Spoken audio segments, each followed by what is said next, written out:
Dans son atelier de Lagos, Emmanuel Olatunde a substitué les pigments classiques par de l'argile. Cet artiste nigérian de 39 ans a mis au point une technique qui transforme la terre en une palette de couleurs naturelles, donnant naissance à des portraits aux textures uniques.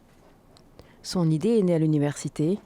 En expérimentant avec l'argile, il a découvert qu'une fois mélangée, elle adhérait parfaitement à la toile.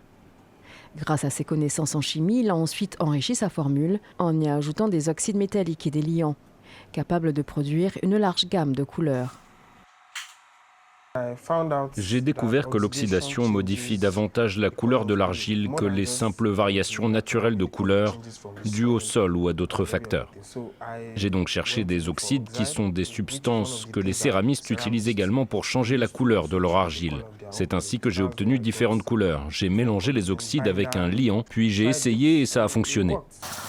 Aujourd'hui, Emmanuel Olatunde récolte lui-même l'argile avant de la transformer en peinture. Pour lui, ce matériau possède sa propre personnalité. L'argile a sa propre façon de faire, vous savez. Même si je peux influencer le résultat, une fois qu'elle sèche, elle devient simplement ce qu'elle a envie d'être. J'aime le fait de ne pas avoir toutes les réponses à l'avance, de ne pas pouvoir décider exactement de la manière dont elle va se révéler. La seule chose que je maîtrise vraiment, c'est ce que je fais avec mon pinceau. Le processus de séchage, le changement de teinte vers le gris, tout cela relève de l'argile elle-même.